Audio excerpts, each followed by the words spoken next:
continuación, la conferencia Panorama de la Ciberseguridad en México, impartida por el licenciado Juan Carlos Guel López. Juan Carlos Guel López es licenciado en Ciencias de la Informática por la Unidad Profesional Interdisciplinaria de Ingeniería y Ciencias Sociales y Administrativas, UPICSA, del Instituto Politécnico Nacional. Desde el año de 1997 se ha dedicado al campo de la seguridad en cómputo. Ha realizado investigaciones en diversas áreas de aplicación como son detección de intrusos, firewalls, auditorías y análisis forense, seguridad en redes inalámbricas, entre otras. Demos la bienvenida al licenciado Juan Carlos Guel López. Gracias.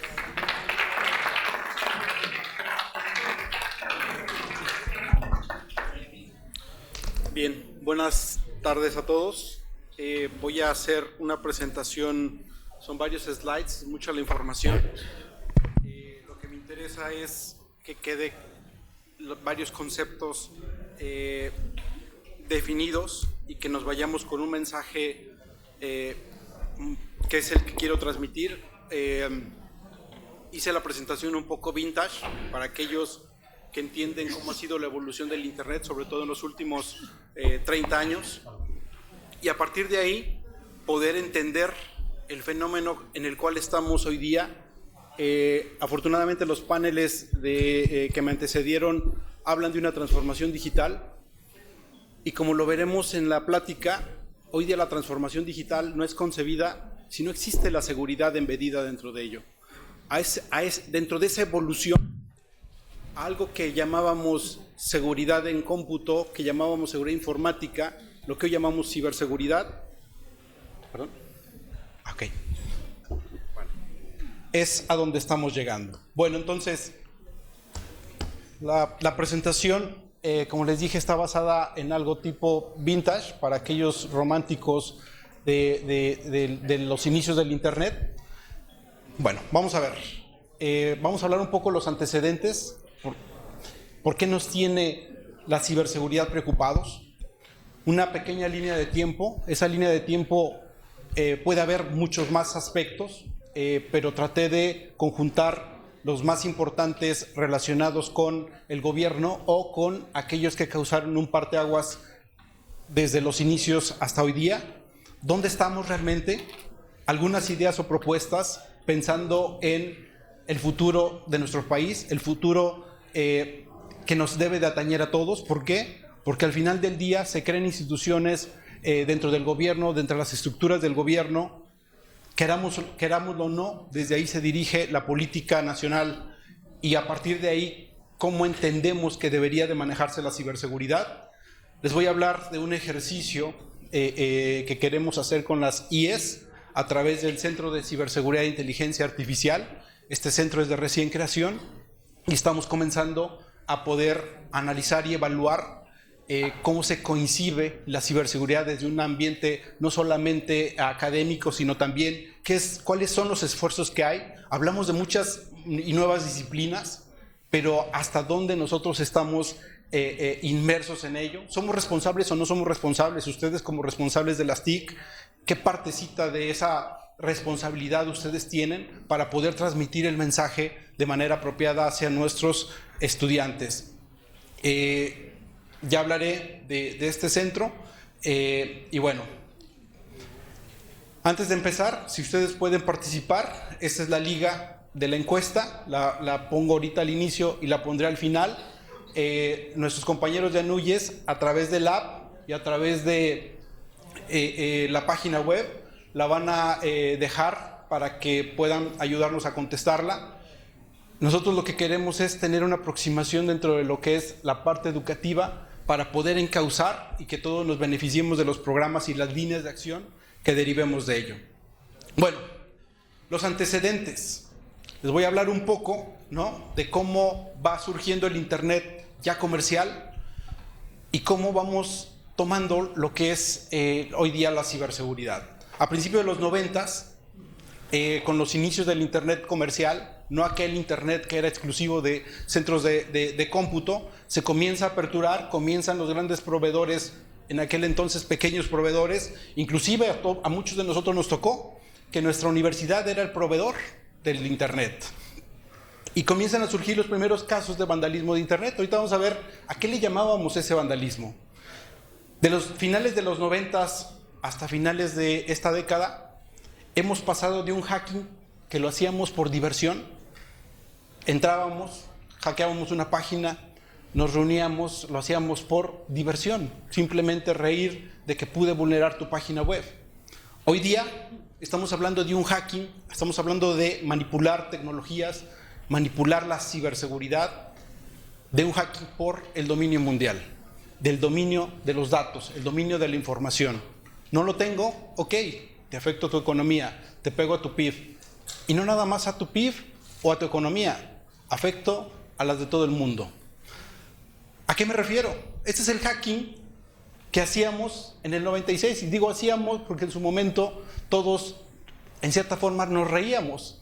Decirle a la CIA que sus siglas significan la Agencia Central de Estúpidos, y ese era el hacking al cual nosotros empezábamos en cuestiones de hackeo. Este es el primer hacking en México reportado sobre una página de gobierno. Se dio en 1998, que se hackean la página de Hacienda. Después se dan algunas otras en consecuencia, y el hacking que en su momento teníamos era de protesta, ¿no? Obviamente muchos de ellos los conocí, se reunían los viernes por la tarde en la plancha del Zócalo, abajo de la hasta bandera, y se reunían y terminaban en un café discutiendo cosas de tecnología. Y se hablaba desde el Nintendo, desde el Sega, muchas cuestiones. Nuestras reuniones virtuales eran a través del BBS o de los ICQ, etcétera, etcétera. Y allí empezaban todos los grupos de hackeo. Y hoy día, ¿de qué estamos hablando? Este es un evento que pasó hace 15 días. Estamos hablando de ataques con drones que destruyen la mitad de la capacidad petrolera de Arabia Saudita, 5 millones de barriles por día. Estas imágenes dieron la vuelta al mundo. Y quizá ustedes digan, bueno, pues es un evento más, va a subir el petróleo. Pero estamos dejando de ver cosas que son muy interesantes. Estamos hablando hoy día de guerras híbridas. ¿Qué significa una guerra híbrida? ¿Qué está pasando? ¿Por qué dices que me va a afectar mi economía? Vean la declaración del príncipe heredero el pasado domingo, donde menciona como amenaza, parte de esa guerra híbrida, donde amenaza de que el petróleo el barril de petróleo llegará a costar precios inimaginables. Y eso, queramos o no, puede llegar a afectar economía de todo el mundo, derivado de un ataque a través de drones en pleno corazón, usando tecnología. ¿Ustedes no creen, estando en la ciudad de Dam, que es donde está Aramco, la mayor petrolera del mundo, donde tienen las mayores reservas de petróleo, ustedes no creen que ellos tenían mecanismos para poder, por lo menos, monitorizar a ciertas frecuencias este tipo de espectros? Bueno, por eso nos debe de preocupar el tema que vamos a hablar de seguridad, porque hoy día pasamos de diversión y hoy día estamos hablando ya de economía, cuestiones que ya van a afectar nuestro bolsillo, cuestiones que van a afectar el PIB, el avance de ciertos países. ¿Y eso qué significa para un académico, un investigador? Significa que menor presupuesto, significa que ya no voy a hacer los 10 proyectos que quería, o que el CONACYT me había aprobado, o que las distintas instancias me habían aprobado. Nos van a tener un impacto para poder reducir el coste. Bueno, entonces, entendamos cómo hemos ido evolucionando el término de seguridad. Empezamos por, a finales de los 80s, 90s, no significa que antes no existiera, ¿no? El Internet surge per se por allá de finales de 1969, donde se crea el proyecto del DARPANET, etcétera, y se va conectando diversos centros como un modo experimental. Se llega a empezar a ser masivo entre lo que son los 80s y 90s, y hablábamos de seguridad en centros de cómputo, y realmente la diversión era, tomo su consola y por correo electrónico le mando un mensaje de amenaza a otro investigador dentro del mismo entorno, dentro del mismo centro, y era pura diversión. A finales de los 90 ya hablábamos del medio, hablábamos de la computadora como la que habría que proteger. Ya empezaba el Internet comercial y hablábamos de seguridad en cómputo. Me tocó crear un departamento en la UNAM que le llamé Seguridad en Cómputo, Departamento de Seguridad en Cómputo, donde estaba la primera supercomputadora en América Latina en lo que llamábamos de GESCA dentro de la UNAM. Y desde ahí yo tomé seguridad en cómputo. Después lo cambiamos a seguridad de la red. Es decir, hablábamos a inicio del 2000. ¿Por qué? Porque hablábamos de firewalls, detectores de intrusos, cajas, y toda una serie ahí de los mismos antivirus, etcétera, etcétera. Y nos preocupábamos de el medio de transmisión y el medio per se. Después vinieron los estándares británicos y hablábamos ya que no era importante el medio, sino que era importante el dato. Y fuimos evolucionando. Y dentro de eso, de lo importante que era el dato, hablábamos ya de seguridad de la información. Como en muchos lados, hoy día todavía se le llama seguridad de la información. Y desde finales o hace 10 años, empezamos a cambiar los términos en los acrónimos, unido con esa transformación que poco a poco ha ido llenando nuestras vidas. Hoy día estamos hablando, y bienvenido el término, ciber para todo. Ciberrobo, ciberextorsión, cibersex, ciber, lo que ustedes quieran. Ahorita lo vamos a ver. Entonces yo les decía, todo esto ha ido evolucionando. Desde Wannabe, ScriptKitty, y teníamos una catalogación para poder denostar o etiquetar en base a tu nivel de habilidad qué tipo de hacker eras. Wannabe es un término usado, ustedes recordarán, ¿se acuerdan de Madonna de los 80s? Y no me digan que no son tan viejos algunos. ¿Se acuerdan de la moda de Madonna de los 80s? Cuando las chicas se vestían, cambió su peinado, etc. Pues hubo una gran revolución y todas querían verse y sentirse como Madonna. Surgen términos acrónimos como Wannabe, un aspirante a. Y cuando en términos de hacker alguien quería, o yo quiero ser como Kevin Mitnick, de los hackers de los 90s, o yo quiero ser como Kevin Poulsen, lo etiquetábamos como un wannabe. Digamos, era un insulto decirle a alguien, eres un lamer. Es decir, tú quieres ser hacker, no eres hacker, tú quieres ser programador, pero no eres programador y te encuentras en medio, no eres como un ni programas, ¿no? Ni eres hacker.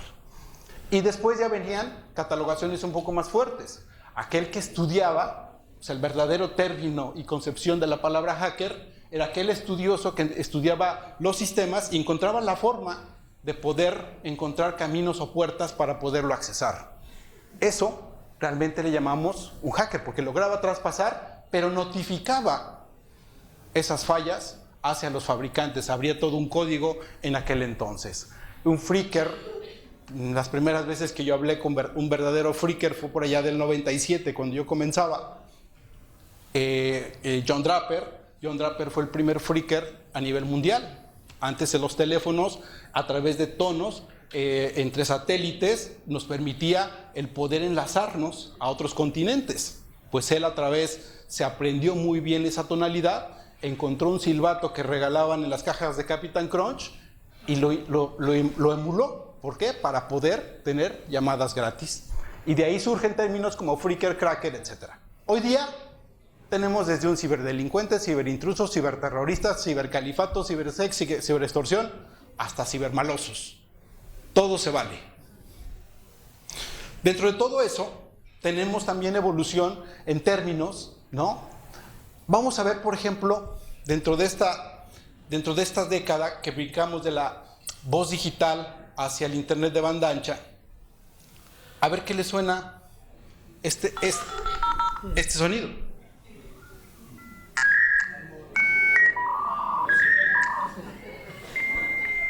Ahorita la voz es de DJ y todo eso. ¿Se acuerdan de ese sonido? Bueno, pues ese sonido, para los que no lo recuerdan, nos daba mucha felicidad. ¿Cierto o falso? Los modems de 56, 28, 56, 256, ¿sí o no? Y cuando ya daba la musiquita que enlazaba, ya tenía internet. Y aunque el internet eran páginas, el Netscape, etcétera, etcétera, nos daba una gran satisfacción porque entrábamos a otro mundo, muy distante del que les mostré hace rato, de los drones, de los ataques, etcétera, etcétera. Pero ese era un mundo, ¿no?, que nos empezaba a maravillar. Hoy día estamos hablando de 2020, con el 5G, con Internet de las Cosas, etcétera, etcétera, donde ya todo va a estar monitorizado, etcétera, etcétera. Ojo, porque muchos de estos dispositivos no tienen seguridad embedida, y es ahí donde tenemos uno de los problemas. Volviendo a la parte vintage, empezábamos con cajas, nos empezamos a llenar de cajas a finales de los 90s y empezamos a evolucionar, ya hablo en términos de ciberseguridad, y empezábamos a monitorizar. Hablábamos de SOC, los grandes despliegues, pantallas, etcétera, etcétera. Después nos dimos cuenta que los problemas que yo tenía no eran exclusivos míos, sino que también los podía tener Checoslovaquia, España, cualquier otra región, y a partir de ahí nos fuimos a crear CERTs. Ahí creamos nuestro primer CERT en 1999, el UNAM CERT. Después me tocó crear el primer CERT con capacidades de un gobierno a nivel nacional, ese lo creamos en 2011, y hoy día nos encontramos en ciberseguridad, en grupos de ciberseguridad avanzados, hablando de CERTs especializados. Es decir, partimos de una simple monitorización a hoy día a que ese dato, ese dato que yo tome me sirva como un diferencial para poder saber qué es lo que va a ocurrir o qué ocurrió pensando en esa inteligencia. Bueno, entonces, ¿pero qué ha pasado en México? Si ya hablamos un poco vintage ya hasta recordamos los módems, ya recordamos un poco del escenario de lo que teníamos y vimos un pequeño vistazo del mundo que tenemos, ¿cómo llegamos aquí? Como ya les dije, 70s, 80s, un hackeo menor. Este dato, pocos lo tienen. En 1994 se dio el primer caso de un hackeo documentado. Este se dio en la Cray, en la Origin. Para los que no lo conocieron, era un gran centro de cómputo. Todavía existe el espacio, aunque ya no es el espacio que se tenía en su momento. Y ese fue el primer caso documentado. De hecho, se dio parte a las autoridades, incluso hacia la embajada americana, porque se pidieron acreditaciones para poder tener tecnología. La Cray se importó y se instaló en 1991 en las instalaciones de la UNAM. Se hizo toda una instalación especial para ese equipo de cómputo, supercómputo. Era supercómputo, una máquina dedicada al supercómputo vectorial. Se procesaban datos muy interesantes, se procesan todavía datos muy interesantes en el supercómputo. Y este fue el primer caso, famoso por la cuenta que él creó. Se dieron cuenta los administradores porque al hacer el accountability, al hacer toda la revisión, se dieron cuenta que la cuenta de root, el administrador, había cambiado. ¿Ustedes saben qué login se puso? En lugar de admin, ¿cuál? God. ¿Quién lo dijo? Max. Te lo sabes clarísimo. Bueno, Miguel Di Casa, sí, aquel del proyecto GNU que creó NOM, bla, bla, bla, que hoy día vive en Boston, etcétera, etcétera. Bueno, pues este fue el primer caso de hackeo documentado en nuestro país.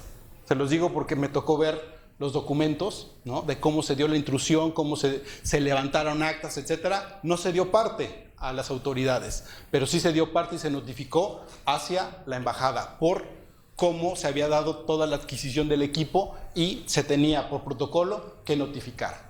Después se dieron los primeros hackeos, páginas de Hacienda, etcétera, como ya lo vimos. Surgieron pequeños grupos que empezaron a hacer un poco de ruido de hackeo no tan intrusivo. 1999, este es un parteaguas para la historia de nuestro país. ¿Por qué? Se publica en el Diario Oficial de la Federación el artículo 211, léanlo, del bis 1 al 7, aquel que altere, modifique cualquier página, contenido en internet, etcétera, etcétera. No soy abogado, pero me lo sé de memoria. ¿Alguien me puede decir cuántos procesados llevamos en México aplicando ese artículo? ¿Quién? ¿Uno o ninguno? ¿Alguien más? Vamos, despiértense, señores. ¿Alguien más? Ni uno solo. Cero. Tristemente se los digo. Y así hay muchos artículos en nuestra Constitución. Perdón, este es el diario oficial de la Federación. Me preguntarán por qué. Y yo me siento culpable de ello. ¿Por qué? Porque estuve ciertos años trabajando para el gobierno y me tocó documentar varios casos. ¿Ya lo puedo decir? El juez, al momento de interpretar y leer, y después de todo una tesis de derecho, cazar bien toda la parte, tipificar bien los delitos, íbamos a ir por algunos que estaban en cierta parte del país muy peligrosa. El juez dijo, no te concedo la orden de aprehensión. Por lo tanto, ni el cateo ni nada, a pesar de que teníamos las pruebas y todo documentado, por la situación que vivíamos en aquel entonces de situaciones peligrosas de ciertas zonas del país. Y ahí se nos fue nuestro primer caso, les estoy hablando de 2011-2012. No ha habido ni un solo detenido usando este artículo. Siguiente, pues creamos el UNAM-CERT, darle a los problemas una visión global, por lo menos desde un punto de vista académico. Siguiente, se crea dentro de la estructura de la PFP, se crea un grupo que se le llamamos DC México, Delitos Cibernéticos México. Esa la crea Hervé Hurtado, cuando él llega del CISEN y pide autorización de la primera época de la PFP y le autorizan crear un grupo que analice el fenómeno de qué está pasando con los delitos cibernéticos México, y ahí creamos un grupo, me invita y creamos un grupo, no nada más invitó a la UNAM, invitó a una serie de entidades alrededor. Los primeros casos de phishing, llega la banca y me dice, oye, tenemos este tipo de problemas, y empezamos a ver que el que empezó por diversión, acá ya no lo hace por diversión. ¿Por qué lo hace? Por dinero. Se da cuenta que puede ganar dinero a través de los phishing. En 2009 creamos la Policía Científica, crear todas las competencias legales, etcétera, para poder tener y que México tenga una instancia que le dé otra óptica a los problemas, con un sustento técnico-científico. Me tocó estar y crear la Policía Científica. En 2011, 2 años después, creamos el CERT-MX, que México tuviera un organismo que por lo menos levantara la mano y atendiera los incidentes mayores dentro de la estructura de gobierno. Ojo, UNAM-CERT no podía atender los incidentes dentro del gobierno. Por eso creamos el CERT-MX. Dentro de todo ello, formamos grupos dentro del gobierno. Le estoy hablando 2006, 2012, creamos grupos muy fuertes y fuimos poniendo las bases de lo que es el MACTICSI.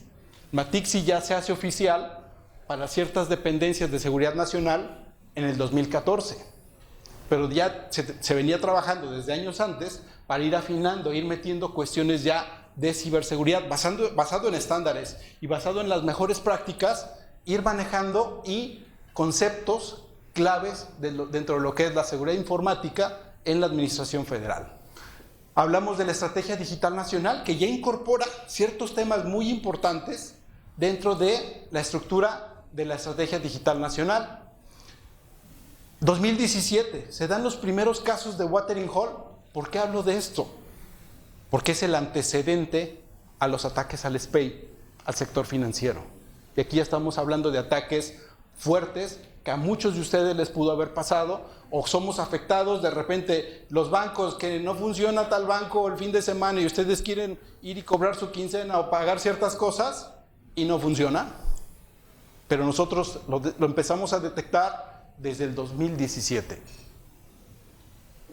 Y bueno, nos dicen que a partir de hace el lunes o la semana pasada, desde el 30 de septiembre, está disponible el CODI, que es una adhesión al SPEI donde solamente se pueden hacer transacciones de 0 a 8 mil pesos, perdón, de 1 a 8 mil pesos.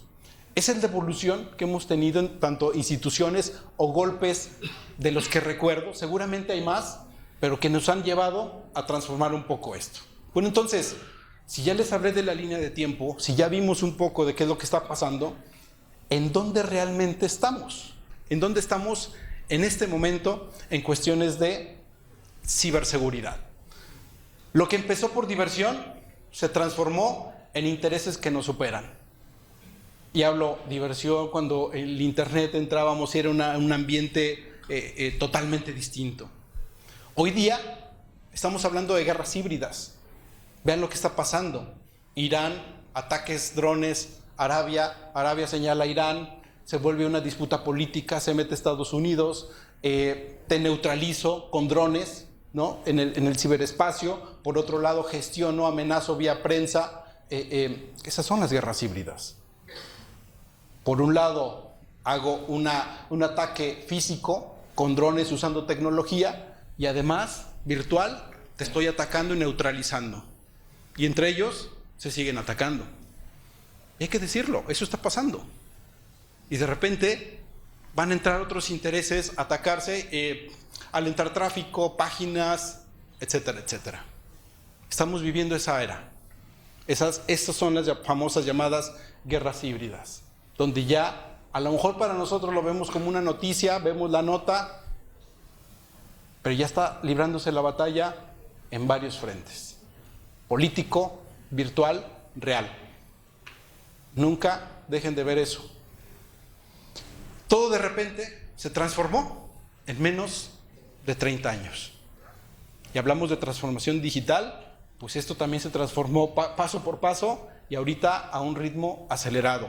Siendo este un medio, hablo como la ciberseguridad, un medio, si no se aplican las medidas necesarias.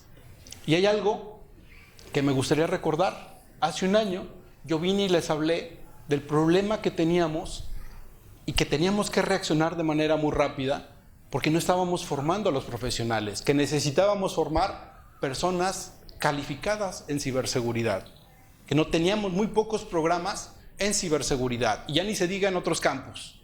Señores, tristemente, un año después, en el mismo evento, me atrevo a comentarles que ya estoy viendo una burbuja en fase 1, derivado de los ataques al sector financiero. Tenemos poco personal formado en ciberseguridad, poco realmente. Y no son gente egresada de una licenciatura en ciberseguridad. ¿Cuántas hay en México? Es gente que fue formada, que es gente ad hoc a cómputo, se les dio una formación, diplomados, planes de becarios, etcétera, etcétera, y se fueron formando hacia lo que es la práctica de la ciberseguridad. Pues hoy día lo estoy viviendo. Escaso personal, altos salarios que se están pagando, el sector financiero. El sector financiero está absorbiendo a las pocas personas con alto nivel de conocimiento y comienzo a ver una burbuja. ¿Por qué una burbuja? Porque están escaseando las gentes buenas que se tienen dentro del mercado.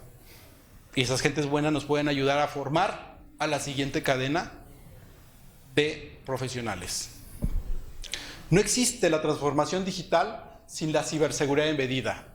Eso nos debe de quedar clarísimo. Por lo tanto, tenemos allí un gran punto donde nosotros podemos convivir y coexistir con esa transformación digital en donde sea, en el sector educativo, financiero, donde sea.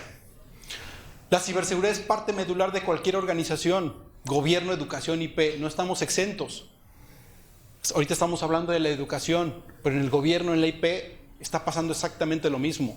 Me está tocando ver cómo la burbuja en Europa, que desde hace 3 años hay una burbuja de escaseo de profesionales en nuevos temas, científico de datos, DevOps, puestos que se requieren, que son necesarios para llevar esa transformación digital.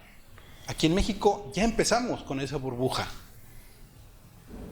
¿Qué es lo que les quiero transmitir a ustedes?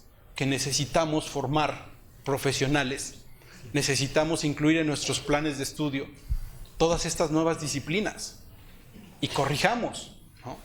No insistamos sobre carreras o profesiones que no tienen gran demanda. El mercado lo está demandando.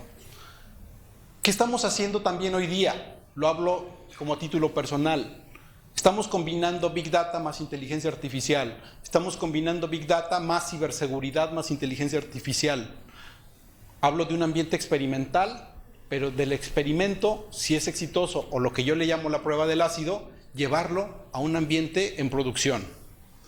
La ciberseguridad más la ciberinteligencia. ¿Y por qué no la ciberinteligencia más la inteligencia artificial? Y que eso me lleve a detectar patrones a través del Machine Learning y en una fase más avanzada hacia el Deep Learning. ¿Es posible? ¿Es factible? Claro que es factible.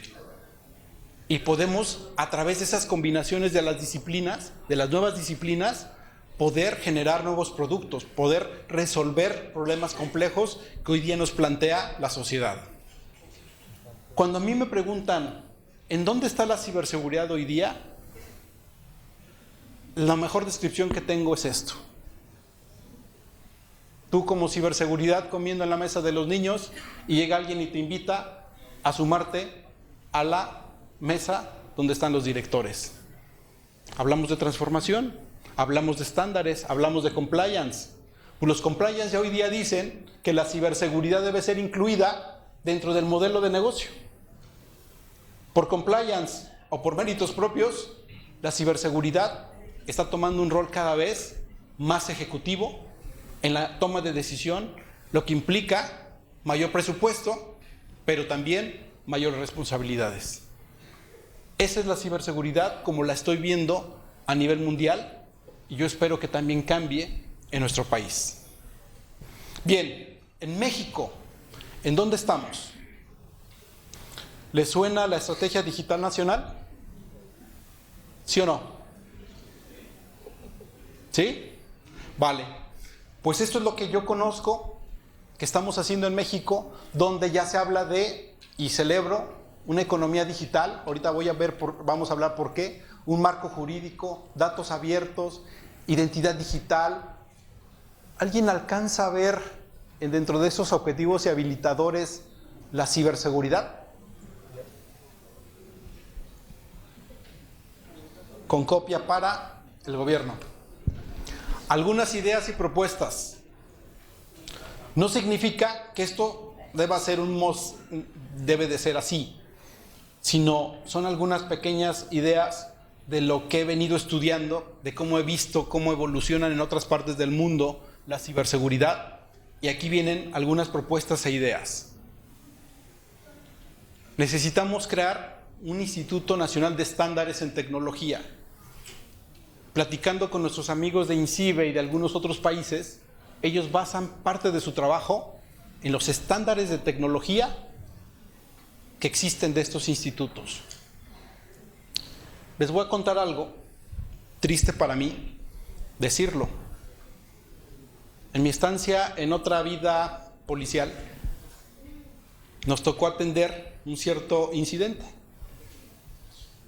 Ustedes saben que por corrupción y todo ese tipo de cosas se tiene el presupuesto pulverizado, es decir, cada estado o municipio recibe su presupuesto de seguridad, contratan su policía, etcétera, y compran su tecnología, ¿vale?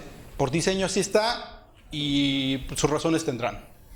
Pues resulta que el municipio entre Sonora y Sinaloa tienen tecnología, el estado A tiene tecnología francesa, lo que implica Matra, radios Matra para comunicarse, lo que implica que operan en otra frecuencia, o en X frecuencia.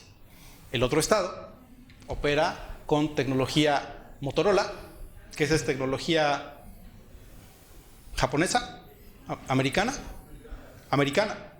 y operan en otra tecnología. Pues se les van a los de Sinaloa y se les va el convoy. ¿Cómo se comunican? Entre municipio A del estado con el municipio del estado B.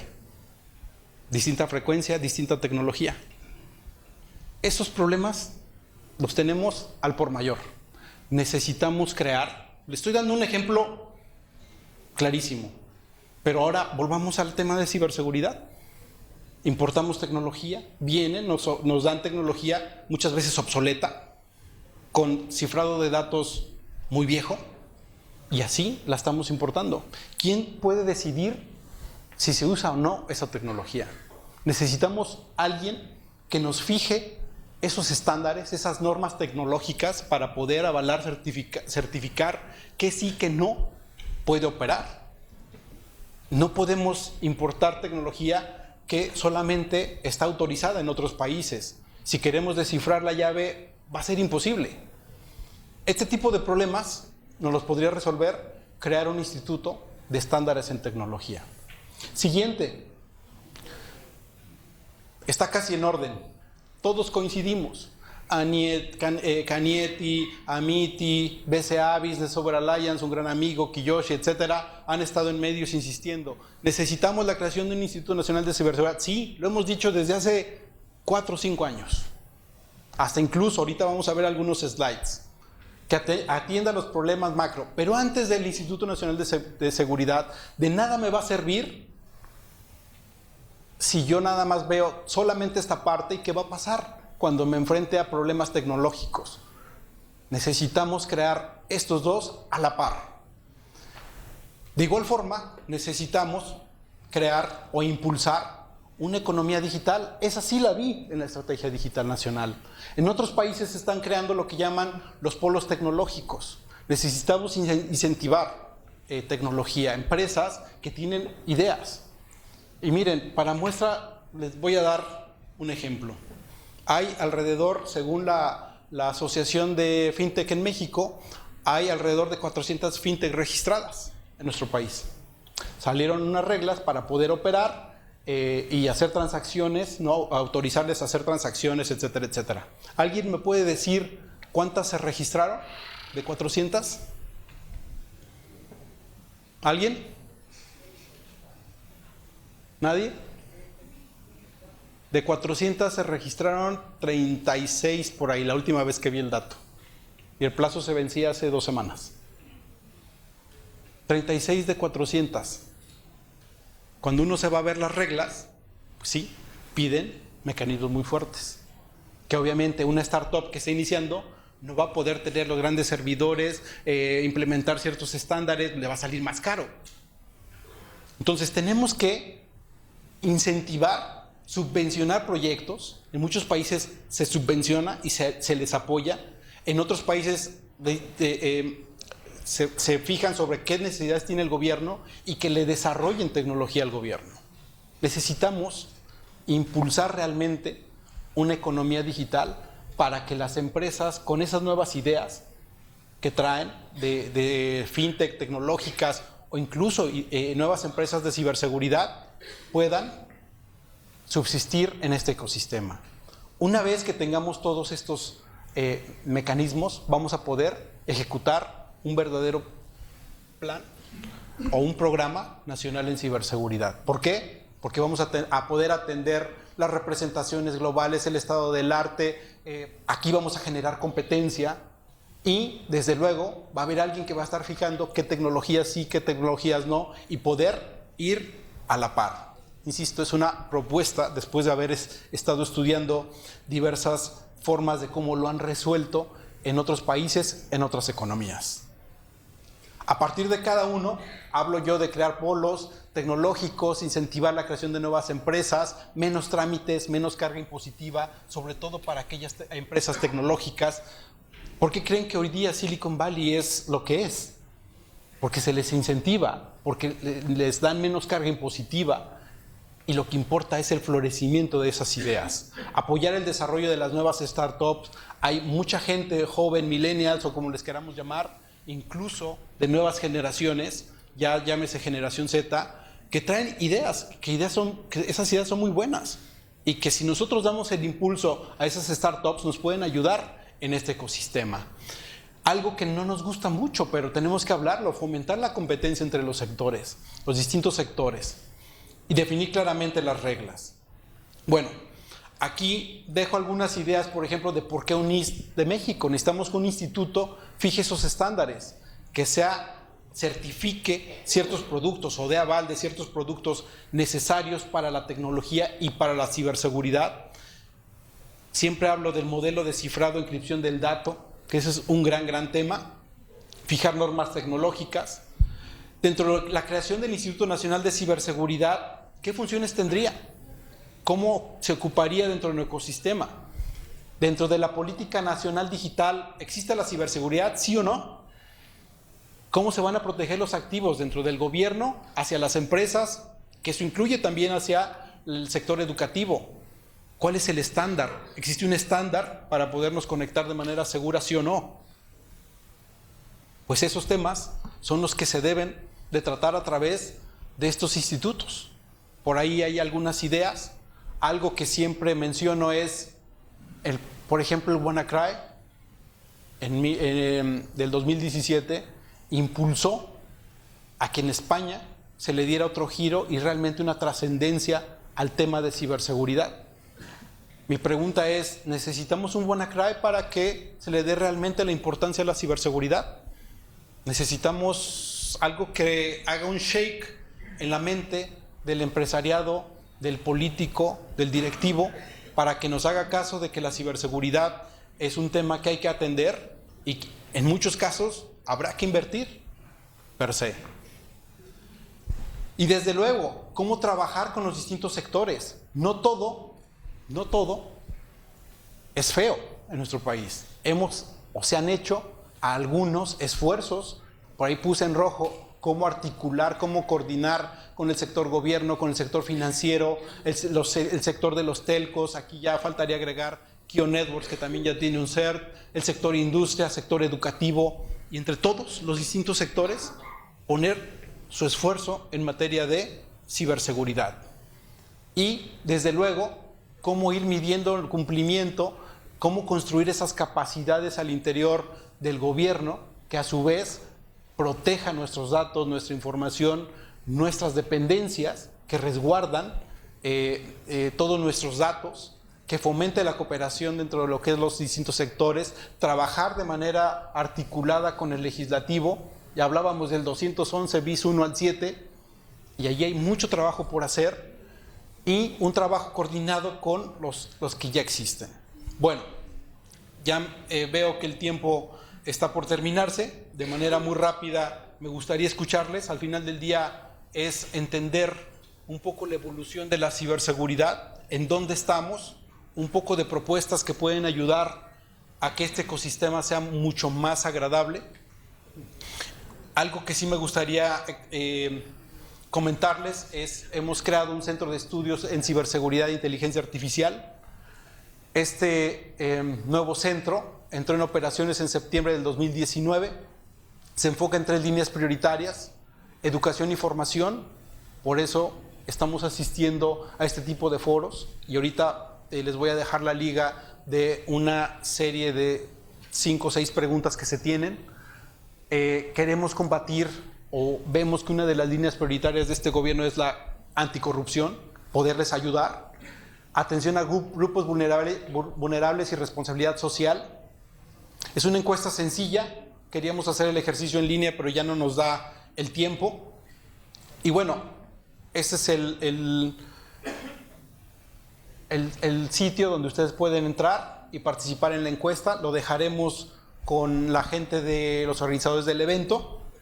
Y bueno, lo más importante para mí es escucharles, saber si tienen preguntas y poder atender las preguntas. Y si no me da tiempo, nos vemos allí afuera tomándonos un café, y con todo gusto.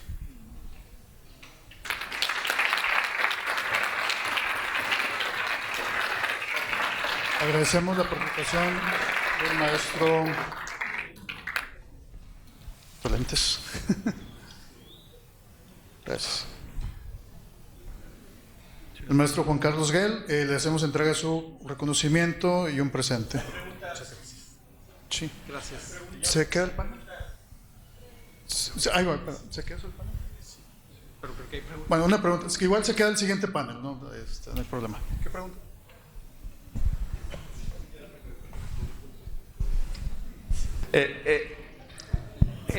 Es una pregunta muy sencilla. Yo creo que las propuestas que tienes, Juan Carlos, o sea, se me hace muy interesante la presentación que nos compartes, pero la pregunta es, ¿qué podemos hacer obviamente desde las instituciones de educación superior? O sea, yo creo que podemos generar una agenda, ¿sí?, ponernos a trabajar para impulsar este tema de la seguridad. Claro. Es algo que lo necesitamos todos, es algo que de repente, bueno, pues tenemos equipos que tratan el tema de la seguridad, pero sí es necesario de repente articular, generar una agenda e impulsar algo. Y hay propuestas, están basadas en gran medida en la parte de gobierno, pero desde las instituciones yo creo que podemos hacer muchísimo. Sí, es que aquí por tiempo yo traigo una propuesta desde la parte educativa. De hecho, la presenté el año pasado un poco. Ya hemos hecho algunos esfuerzos. En el pasado, José Luis lo comentaba a 2 paneles anteriores. Llegamos en 2000, ¿qué fue? ¿2003, José Luis? Desde el 98. Desde el 98 estuvimos trabajando, creo que ya tengo 20 años de conocer a este señor. Eso refleja nuestras edades, ya lo sé. Pero bueno, desde el 98 empujamos, y en 2003 se aprobó en la Asamblea de Rectores que hubiese un responsable de seguridad en cómputo en todas las universidades. Desafortunadamente no se dio seguimiento. Parte de esa agenda era ir construyendo capacidades, pero nunca es tarde para comenzar. Entonces, yo creo que aquí tenemos que trabajar de manera conjunta, no solamente con la NUYES, con Metarred, con muchas otras instituciones que están interesadas en desarrollar este tipo de capacidades dentro de las organizaciones, y yo encantado de poder apoyar. Vale. Bien. Bien, de rápido, Juan Carlos. Sí, ¿dónde? Acá. Juan Carlos Tocayo. Comparto aquí también lo que comentaba ahorita Luis. Cuando salen temas blockchain, todo el mundo quiere ser blockchain. Sí. Cuando salen temas de Big Data, todo el mundo queremos hacer Big Data. Ahorita está en auge el tema de ciberseguridad por las repercusiones que podemos tener. Todos queremos hacer ciberseguridad, o queremos comenzar. Pero desafortunadamente no sabemos por dónde. Algunos estamos haciendo ya esfuerzos e intentos, y otros obviamente pues tienen mucho mayor madurez. Entonces, en esas 3 líneas, como que falta realmente tener una visión mucho más estratégica, ¿no? Lo que comentábamos ahorita. Y de hecho muchos de los puntos que aquí pones a mí se me hacen bastante interesantes, lo hemos platicado en otros foros, y que yo creo que el lugar probablemente ideal, que es a través de aquí de ANUYES, es realmente impulsar una estrategia nacional, digo, en ese sentido, ¿no? Entonces, creo que sí valdría la pena rescatar mucho de lo que nos estás aquí ofreciendo, y obviamente nosotros organizarnos, pero realmente también apostarle y también cooperar y también proponer, ¿no? Entonces, pues básicamente ahí reforzar un poco lo que acabas de decir. Sí, yo aquí uno de los planes que le decía a José Luis es, ¿por qué no creamos equipos pequeños de ciberseguridad por región? Primero, por las universidades. Creo que es una capacitación sencilla, podemos pedir permiso a instancias, lo hicimos en el 2003, 2004 con Transits en Europa, y no necesitábamos cursos de $1,000 al día que nos cobraba hacer Carnegie Mellon, y trajimos esos materiales y formamos personal. Pero el problema es, tú pones esa parte, pero que haya un compromiso también real del lado de las instituciones de educación superior. ¿Por qué? Porque hay que darle continuidad a esto. Crear esos pequeños grupos. Yo un proyecto que le he insistido con José Luis, y no veo si está Tomás por aquí, es ¿por qué no hacemos algo de una red de vigilancias de tráfico, por ejemplo, ¿no? Gente que esté monitorizando, se nos viene el cómputo cuántico, se nos viene una serie de cosas, ¿no? Que ya están. Los intrusos saben que las universidades tienen equipos experimentales o van a tener equipos experimentales. El ransomware, que es digamos, la mayor preocupación que tienen los directivos y las instituciones hoy día. Ve por ejemplo, hoy día leía un reporte hoy en la mañana, una ciudad de España está secuestrado el gobierno municipal, ciudades de Estados Unidos en lo que fue en enero, abril, Baltimore, grandes ciudades estuvieron secuestradas las alcaldías municipales a través de ransomware, y duraron semanas sin poder operar. Entonces, estás hablando de afectación ya hacia los ciudadanos, no poder pagar, etcétera. Yo hablo de crear esfuerzos como una red de vigilantes de tráfico que esté monitorizando, dándole cursos de manera continua, porque esto evoluciona con el paso del tiempo, y definir esa estrategia, ¿no? Pero también continuidad. ¿Cuál es el problema que tenemos en las instituciones de educación superior? Que la gente se te rota mucho. Entonces, definir precisamente esos problemas que se tienen, y dentro de esa agenda que se maneje conjuntamente con esa estrategia, que haya responsabilidad de 2 partes, ¿no? Tanto de la gente que capacita a través de la NUYES, pero también del lado de las IES, porque eso es algo que ya viví, ¿no? Que ya vi. Las universidades llegan y firman y dicen, sí, que haya un responsable de cómputo. pero la realidad es que no se le da seguimiento. Entonces no se le da atención. Si nos comprometemos todos a resolver el problema, yo creo que ahí podemos hacer algo, pero con compromiso de todos. Si no, es una historia que ya viví, ¿no? Bien.